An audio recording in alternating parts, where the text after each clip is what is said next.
সুখবর, বাংলাদেশ ফুটবলের জন্য অনেক বড় সুখবর। এবার সমাধান হতে যাচ্ছে বাংলাদেশের নাম্বার 9-এর। বাংলাদেশি বংশোদ্ভূত ট্রেভর ইসলাম এবার রাজি হয়েছেন বাংলাদেশের হয়ে খেলতে।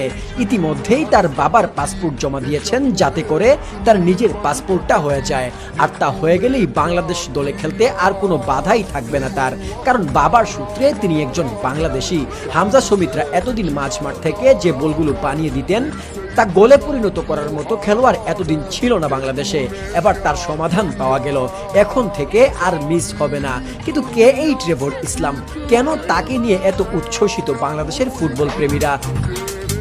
তার নাম ট্রেভর ইসলাম। বেড়ে উঠেছেন আমেরিকাতে। যুক্তরাষ্ট্রের ইউনিভার্সিটি লিগের ক্লাব স্ট্যানফোর্ডের মেন্স সকার টিমে খেলেন। যুক্তরাষ্ট্রের ভার্সিটি লিগ কতটা উন্নত তা জায়ানকে দেখলেই বোঝা যায়। জায়ানও কিন্তু যুক্তরাষ্ট্রের ইউনিভার্সিটি লিগ খেলেই বাংলাদেশে এসেছে। বিশ্বের কিছু দেশ যেমন ইংল্যান্ড, আমেরিকা, জাপানের ইউনিভার্সিটি লিগ বেশ উন্নত। এমনকি অনেক দেশের টপ টায়ার থেকেও এরা উন্নত। জাপানের অনূর্ধ্ব 23 দলের অনেক ফুটবলার ভার্সিটি লিগের। এরকম একটা রেগুলার বিশ্বকাপ খেলুড়ে